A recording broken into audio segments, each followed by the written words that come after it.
Entremos ahora al capítulo 1. Los primeros 8 capítulos del libro de Números cuentan el aprovisionamiento de la nación de Israel para su marcha a través del desierto. Esta es la preparación para su peregrinaje. Los primeros 4 capítulos tienen que ver con el orden del campamento, o como dijimos antes, la disposición del campamento. Ahora no vaya usted a creer ni siquiera por un momento que lo que aquí se describe es una multitud desordenada pasando por el desierto a la desbandada. Ningún grupo jamás ha marchado de una manera más ordenada que este. Al estudiar esto, estamos seguros que usted también quedará impresionado por la manera en que Dios insistió en el orden de este campamento. El apóstol Pablo, en su primera carta a los Corintios, capítulo 14, versículo 40, nos habla también del orden cuando dice, pero hágase todo decentemente y con orden. Amigo oyente, Dios quiere que las cosas sean hechas con orden, y Él hace las cosas con orden también. ¿Ha contemplado usted alguna vez la rosa, por ejemplo? Dios la ha creado con gran delicadeza. ¿Ha notado lo bien que Él ha creado un árbol? ¿Se ha fijado usted alguna vez en el orden del universo? Las cosas no se están entrechocando entre sí ni yendo de un lado para otro. Hay bastante espacio en que maniobrar porque el Señor lo ha arreglado así. Vivimos en un universo extraordinario, un universo que revela a un Dios de poder y un Dios de orden. Y Él es también un Dios personal, y esto es algo maravilloso, amigo oyente. En el Salmo 14, versículo 1 leemos, dice el necio en su corazón, no hay Dios. Y en realidad, solo un necio puede ser un ateo, porque este universo vocea el mensaje, el orden del universo lo evidencia. El poder de este gran universo revela que hay una persona que lo está controlando. No solo revela su persona, sino también su carácter. Leamos lo que nos dice el rey David en su Salmo 19, versículo 1. Dice David, los cielos cuentan la gloria de Dios, y el firmamento anuncia la obra de sus manos. Como lo dijimos cuando esbozábamos el bosquejo que vamos a seguir en nuestro estudio de este libro de Números, el capítulo 1 nos habla del primer censo. Leamos pues el primer versículo. Habló Jehová a Moisés en el desierto de Sinaí, en el tabernáculo de reunión, en el día primero del mes segundo, en el segundo año de su salida de la tierra de Egipto, diciendo. Ahora, Dios hablaba a Moisés en el desierto, pero hablaba desde el tabernáculo. El tabernáculo estaba en el desierto. De la misma manera, amigo oyente, la iglesia hoy está en el mundo. El Señor Jesús oró allá en Juan 17:15, no ruego que los quites del mundo, sino que los guardes del mal. Dios pues habló desde el tabernáculo.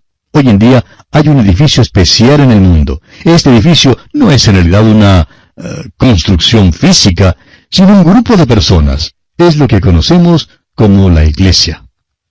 El apóstol Pablo, escribiendo a los Efesios, dice en el capítulo 2 de esa carta, versículos 19 al 21, así que ya no sois extranjeros ni advenedizos, sino conciudadanos de los santos y miembros de la familia de Dios, edificados sobre el fundamento de los apóstoles y profetas, siendo la principal piedra del ángulo Jesucristo mismo, en quien todo el edificio, bien coordinado, va creciendo para ser un templo santo en el Señor. Ahora, esta iglesia incluye a las personas que son hechura suya, como dice el versículo 10, capítulo 2 de Efesios, creados en Cristo Jesús para buenas obras, las cuales Dios preparó de antemano para que anduviésemos en ellas. Bueno, amigo oyente, se nos acabó el tiempo desafortunadamente, así es que tenemos que detenernos por hoy aquí en este punto. Continuaremos este interesante estudio, Dios mediante, en nuestro próximo programa. Será pues hasta entonces, que Dios le bendiga ricamente. Continuamos hoy estudiando el capítulo 1 del libro de Números, que comenzamos en nuestro programa anterior, y decíamos que Dios había hablado desde el tabernáculo. Hoy en día también hay un edificio especial en el mundo. Este edificio no es en realidad una construcción física, sino un grupo de personas. Es lo que conocemos como la iglesia. El apóstol Pablo, escribiendo a los Efesios, dice en el capítulo 2, versículos 19 al 21, así que ya no sois extranjeros ni advenedizos, sino conciudadanos de los santos y miembros de la familia de Dios, edificados sobre el fundamento de los apóstoles y profetas, siendo la principal piedra del ángulo Jesucristo mismo, en quien todo el edificio bien coordinado va creciendo para ser un templo santo en el Señor. Dijimos también que esta iglesia incluía a las personas que son hechura suya, como lo declara Pablo en el versículo 10 del mismo capítulo 2 de esta carta a los Efesios, cuando dice, porque somos hechura suya, creados en Cristo Jesús para buenas obras, las cuales Dios preparó de antemano para que anduviésemos en ellas. Continuamos hoy nuestro estudio del capítulo 1 de Números, leyendo los versículos 2 y 3. Tomad el censo de toda la congregación de los hijos de Israel por sus familias, por las casas de sus padres, con la cuenta de los nombres, todos los varones por sus cabezas. De 20 años arriba, todos los que pueden salir a la guerra en Israel, los contaréis tú y a Aarón por sus ejércitos. Los hijos de Israel deben ser contados y deben ser contados con el propósito de crear un ejército. Ahora, un ejército es para la guerra. Cuando estaban ellos en la tierra de Egipto, eran esclavos. Dios peleó por ellos. No les pidió que pelearan, pero ahora que han sido traídos de Egipto, que han salido de Egipto al desierto, ellos tienen que pelear contra sus enemigos. Amigo oyente, usted y yo somos creyentes y vivimos en este mundo y también tenemos enemigos. Y estos enemigos son reales. Y una vez más, permítanos referirnos a la epístola a los Efesios, donde el apóstol Pablo nos habla de la guerra de los creyentes en este mundo de hoy en día. Dice Pablo en el capítulo 6 de la carta a los Efesios, versículos 10 al 12, por lo demás, hermanos míos, fortaleceos en el Señor y en el poder de su fuerza, vestidos de toda la armadura de Dios, para que podáis estar firmes contra las acechanzas del diablo, porque no tenemos lucha contra sangre y carne, sino contra principados, contra potestades, contra los gobernadores de las tinieblas de este siglo, contra huestes espirituales de maldad en las regiones celestes. Dios nos ha salvado por su infinita y maravillosa gracia, amigo oyente. Pero usted y yo estamos en un mundo que es perverso y desordenado. Y así como los hijos de Israel en el desierto, estamos nosotros en el desierto de este mundo. El mundo está lleno de pecado y no tiene ningún interés en Dios. Pero Dios nos ha salvado por su maravillosa gracia. Ahora esto nos pone en guerra contra el enemigo. El apóstol Pablo escribió de este asunto en su segunda carta al joven predicador Timoteo en el capítulo 2, versículo 3, donde le dice, tú pues, sufre penalidades como buen soldado de Jesucristo. Y también en su primera carta a Timoteo, capítulo 6, versículo 12, le dice, pelea la buena batalla de la fe, echa mano de la vida eterna, a la cual asimismo fuiste llamado. Esta era la primera vez que los israelitas oyeron de la guerra. En este libro encontraremos guerras, trompetas, batallas y gigantes, y todo lo relacionado con la vida marcial. Y usted y yo, amigo oyente, todavía vivimos en este tipo de mundo, un mundo de lucha hoy en día. Francamente, nos parece algo divertido ese grupo de jóvenes que piensan saberlo todo, por el solo hecho de ser estudiantes de la universidad, pero que realmente tienen una visión bastante limitada, especialmente hoy en día, cuando la especialización produce un horizonte muy limitado en sus estudios. Y nos preguntamos en cuanto a lo que realmente se enseña hoy en las universidades. Cuando usted y yo estudiábamos, amigo oyente, nos enseñaron algo en cuanto a este mundo y al universo. Pero parece que algunos de estos jóvenes creen que todo lo que es necesario es decir paz y que ya habrá paz. Hablan de amar y de no guerrear. Pero lo que pasa en muchos casos es que muchos de estos causan disensión y problemas mientras hablan de paz. No saben nada de la paz y no conocen lo que es lo fundamental. Parece que no comprenden que vivimos en un mundo que es perverso y que hay hombres malos en todo nuestro derredor y que habrá guerras y luchas, nos guste o no nos guste. Y este hecho es una de las cosas terribles en cuanto a este mundo. Continuemos ahora con el versículo 4 de este capítulo 1 de Números. Y estará con vosotros un varón de cada tribu, cada uno jefe de la casa de sus padres.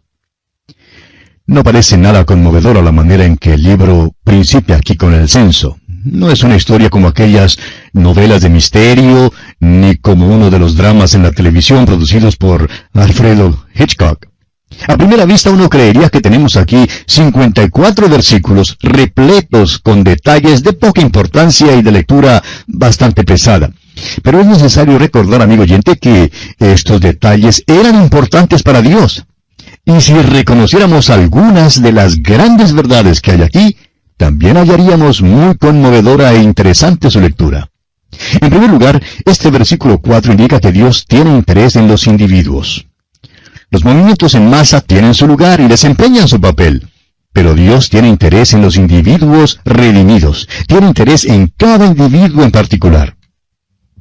Moisés y Aarón habían recibido la orden de tomar un censo y se les prometió que tendrían un ayudante de cada tribu. Encontramos aquí los nombres de los ayudantes. Y si usted cree que vamos a leer esta lista, pues se equivoca, amigo oyente, porque esos nombres son muy difíciles de pronunciar. Sin embargo, esto sí revela que cada nombre en la lista era importante para Dios. Deseamos demostrarle un solo caso para que usted vea que estos nombres tienen un profundo significado. Si uno comprende el sentido hebreo de los nombres, cada uno le dará un mensaje maravilloso. Leamos pues el versículo 5 de este capítulo 1 de Números. Estos son los nombres de los varones que estarán con vosotros. De la tribu de Rubén, Elisur, hijo de Sedeur. Esto no parece muy interesante ni conmovedor, pero permítame explicarle. Rubén era el hijo mayor de Jacob, pero fue puesto a un lado y no recibió la bendición de la primogenitura. Leemos allá en Génesis 49, versículos 3 y 4, Rubén, tú eres mi primogénito, mi fortaleza y el principio de mi vigor, principal en dignidad, principal en poder, impetuoso como las aguas, no serás el principal, por cuanto subiste al lecho de tu padre, entonces te envileciste, subiendo a mi estrado. ¿Ve usted? Rubén, impetuoso como las aguas. El hombre elegido de esta tribu tendría que ser un tipo diferente. Elisur, el hijo de Sedeur, era aquel hombre, pues Elisur significa mi Dios es una roca, y Sedeur significa el omnipotente es fuego. ¿Ve usted? Esto se está volviendo interesante, ¿no le parece? Es posible que este hombre Elisur, mi Dios es roca, perteneciera a una tribu impetuosa como las aguas, pero él conocía a una roca que es firme. Es como una mujer escocesa que dijo, yo muy bien puedo temblar en la roca, pero la roca nunca temblará debajo de mí. Ahora recuerde usted que ellos habían cantado en el cántico de Moisés que Dios era su roca, y ese hombre había aprendido eso. Él sabía que Dios es una roca en tierra de cansancio y que Él es una roca que es un fundamento sobre el cual podemos apoyarnos firmemente. Es maravilloso saber, amigo oyente, que usted puede ser una persona impetuosa y proceder de una familia impetuosa, pero que hay una roca para usted. Mi Dios es una roca. Bien, pasemos ahora al versículo 18 de este capítulo 1 de Números. Y reunieron a toda la congregación en el día primero del mes segundo, y fueron agrupados por familias, según las casas de sus padres, conforme a la cuenta de los nombres por cabeza, de 20 años arriba. Ahora, ¿por qué era tan importante establecer la genealogía de cada familia? ¿Por qué tienen tanta importancia en la Biblia las genealogías? Bueno, creemos que usted concordará con nosotros en que tienen un propósito triple. Tienen un valor inmediato y directo. En primer lugar, eran interesantes y beneficiosas a los interesados. Es bueno saber algo en cuanto a su linaje. Lo que ocurre es que desafortunadamente hay muchas personas que sienten gran orgullo en cuanto a sus antepasados, en cuanto a su linaje.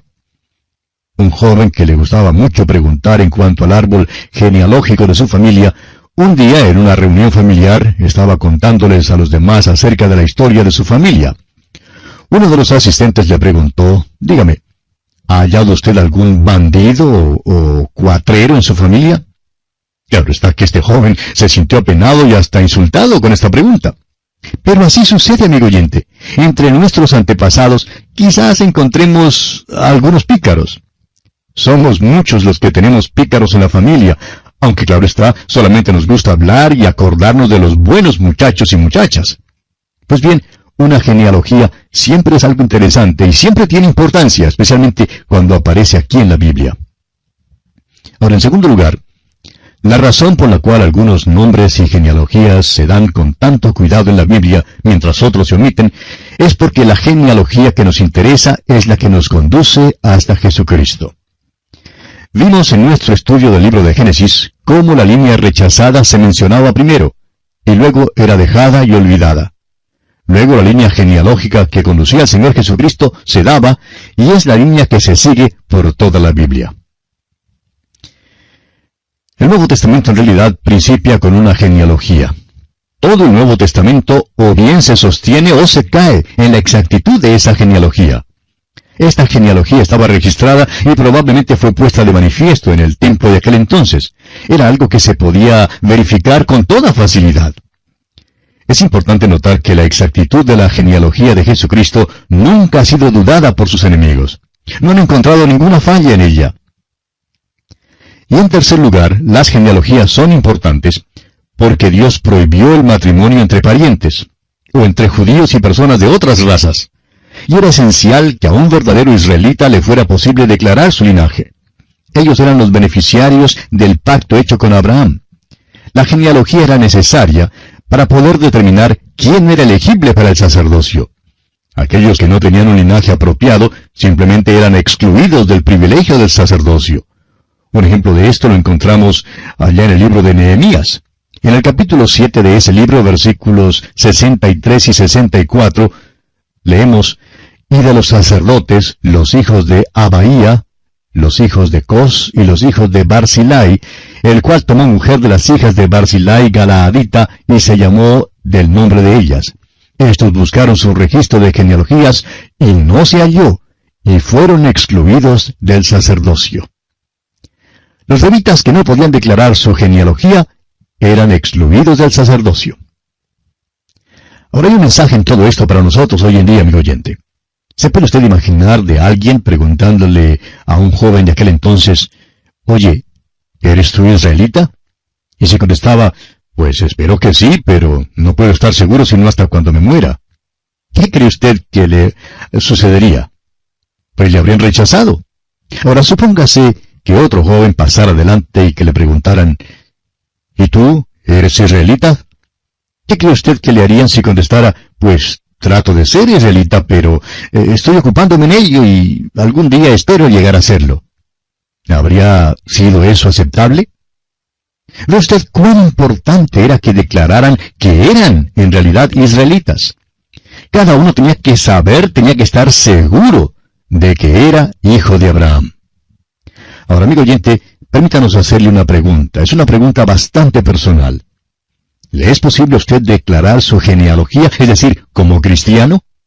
Si no le es posible, permítanos entonces decirle que más vale poder declararlo. Escuche esto. El apóstol Juan en su primera carta, capítulo 3, versículo 2, dice: «Amados, ahora somos hijos de Dios, y aún no se ha manifestado lo que hemos de ser. Pero sabemos que cuando Él se manifieste, seremos semejantes a Él, porque le veremos tal como Él es». ¿Puede usted decir esto, amigo oyente, que es hijo de Dios? Ahora, ¿cómo se llega a ser hijo de Dios?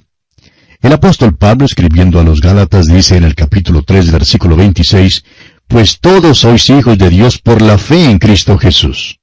¿Se fijó, amigo oyente? Por la fe en Cristo Jesús. No hay otra manera. Usted llega a ser hijo de Dios mediante la fe en Cristo Jesús. El Señor dice en Juan 1:12, «Mas a todos los que le recibieron», es decir, a los que recibieron al Señor Jesús, a los que creen en su nombre, les dio potestad de ser hechos hijos de Dios.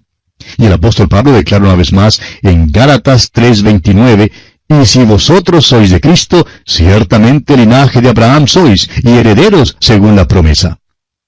Y en su carta a los Romanos, capítulo 8, versículos 14 al 17, dice: «Porque todos los que son guiados por el Espíritu de Dios, estos son hijos de Dios. Pues no habéis recibido el espíritu de esclavitud para estar otra vez en temor, sino que habéis recibido el espíritu de adopción, por el cual clamamos: Abba, Padre. El Espíritu mismo da testimonio a nuestro espíritu de que somos hijos de Dios. Y si hijos, también herederos, herederos de Dios y coherederos con Cristo, si es que padecemos juntamente con Él, para que juntamente con Él seamos glorificados. Amigo oyente, a usted le es posible saberlo. Puede nacer de nuevo por la sangre de Cristo y así llegar a ser miembro de la familia de Dios. Él es el único camino. En esta jornada por el desierto hoy en día, amigo oyente, tiene que saber quién es. Tiene que saber que es hijo de Dios. Si no está seguro de ello, debe entonces asegurarse. Ahora, ¿cómo puede estar seguro? Pues simplemente fiándose de la palabra de Dios. Él dice que si usted pone su confianza en Cristo, Él será su Padre. Si usted ha confiado en Cristo, puede descansar en la palabra de Dios. Usted es su hijo. No es lo que pensamos ni lo que sentimos lo que hace que esto sea verdad. Es la palabra de Dios que lo verifica. Usted puede ver, pues, cuán importante era esto para el pueblo de Israel. Para poder estar en el ejército, para poder guerrear, para poder mantenerse, para poder hacer cualquier cosa, tenían que declarar su linaje. Hay muchos escudos colgados en las paredes de West Point, la Academia Militar Nacional de los Estados Unidos, pero hay un solo escudo allí que permanece en blanco. Es el escudo de Benedicto Arnold, quien traicionó a su país y por eso llegó a ser el hombre sin patria. Muchísimos cristianos son como ese hombre hoy en día. Profesan ser cristianos, pero no pueden escribir sus nombres en sus escudos. No pueden decir con toda certeza, soy hijo de Dios por la fe en Jesucristo. Cada uno, amigo oyente, tiene que saber, tiene que estar seguro que es hijo de Dios, que pertenece a la familia de Dios. Tememos que hoy en día hay muchísima amnesia espiritual, y es tan importante que un cristiano sepa y recuerde que es hijo de Dios. El apóstol Juan en su primera carta, capítulo 5, versículos 12 y 13 dice, el que tiene al Hijo, tiene la vida. El que no tiene al Hijo de Dios, no tiene la vida. Estas cosas os he escrito a vosotros que creéis en el nombre del Hijo de Dios, para que sepáis que tenéis vida eterna y para que creáis en el nombre del Hijo de Dios. Pablo podía decir, porque yo sé a quién he creído, y estoy seguro que es poderoso para guardar mi depósito para aquel día. Sí, amigo oyente, es de vital importancia que un cristiano esté completamente seguro y recuerde constantemente de que es hijo de Dios.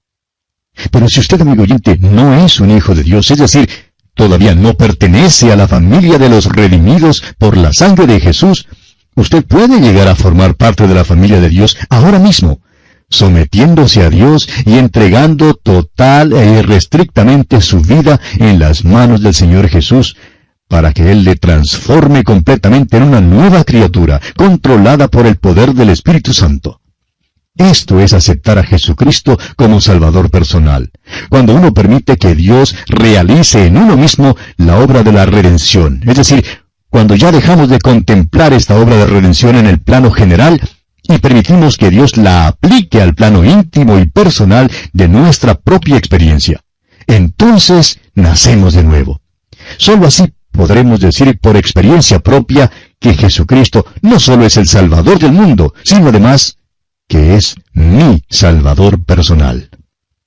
Si usted, amigo oyente, acude a Cristo Jesús en este mismo momento, podrá experimentar entonces este nuevo nacimiento que le permitirá ingresar a la familia de Dios.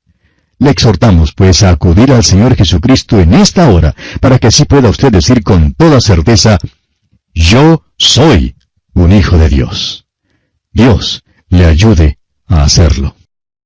Todavía nos encontramos en el capítulo 1 de Números, amigo oyente, y en nuestro programa anterior estábamos hablando de lo importante que es para usted y para mí que sepamos y estemos seguros de ser hijos de Dios.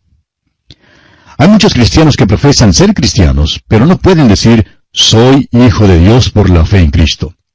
Cada uno tiene que saber, tiene que estar seguro de que es hijo de Dios, que pertenece a la familia de Dios. Tememos que hoy en día haya mucha amnesia espiritual. Es pues de vital importancia que un cristiano sepa y recuerde siempre que es hijo de Dios. El apóstol Juan en su primera carta, capítulo 5, versículos 12 y 13 nos dice, el que tiene al Hijo, tiene la vida. El que no tiene al Hijo de Dios, no tiene la vida. Estas cosas os he escrito a vosotros que creéis en el nombre del Hijo de Dios, para que sepáis que tenéis vida eterna y para que creáis en el nombre del Hijo de Dios. Pablo, por su parte, podía decir, yo sé a quien he creído, y estoy seguro que es poderoso para guardar mi depósito para aquel día. Bueno, continuando ahora con este capítulo 1 de Números, necesitaríamos una calculadora para ir sumando todas las cifras que aparecen en este capítulo. No vamos, pues, a leer todos esos números de las 12 tribus de Israel, ni los números de los que estaban en cada tribu. Así es que vamos a leer entonces el versículo 21 y luego pasaremos al versículo 23. Dice así, los contados de la tribu de Rubén fueron 46,500. Luego el versículo 23, los contados de la tribu de Simeón fueron 59,300. Y así sigue hasta el versículo 46, donde dice, fueron todos contados 603,550. Y le doy mi palabra, amigo oyente, que este es el total exacto. Ahora, si usted no desea aceptar mi palabra, pues tendrá que usar una sumadora para comprobarlo. Pero notemos que los levitas no eran contados. Leemos en los versículos 47 al 49 de este capítulo 1 de Números, pero los levitas, según la tribu de sus padres, no fueron contados entre ellos, porque habló Jehová a Moisés diciendo, solamente no contarás la tribu de Leví, ni tomarás la cuenta de ellos entre los hijos de Israel. La razón por la cual no eran contados, amigo oyente, para la guerra, era porque estaban completamente ocupados en el manejo del tabernáculo. Lo levantaban, es decir, lo armaban de noche cuando entraban en el campo y lo desarmaban cuando estaban listos para marchar a la mañana siguiente. Escuche usted lo que dicen los versículos 51 al 54. Y cuando el tabernáculo haya de trasladarse, los levitas lo desarmarán, y cuando el tabernáculo haya de detenerse, los levitas lo armarán, y el extraño que se acercare morirá. Los hijos de Israel acamparán cada uno en su campamento y cada uno junto a su bandera por sus ejércitos. Pero los levitas acamparán alrededor del tabernáculo del testimonio para que no haya ira sobre la congregación de los hijos de Israel. Y los levitas tendrán la guarda del tabernáculo del testimonio. E hicieron los hijos de Israel conforme a todas las cosas que mandó Jehová a Moisés. Así lo hicieron. Los hijos de Israel, amigo oyente, tenían que saber quiénes eran. Era también importante que cada uno de ellos supiera dónde pertenecía. Lo mismo ocurre en cuanto a nosotros. Necesitamos saber nuestro linaje. El hecho de que pertenecemos a la familia de Dios, somos sus hijos, y tenemos que saber dónde pertenecemos. Y así, amigo oyente, concluimos nuestro estudio del capítulo 1 de este libro de Números.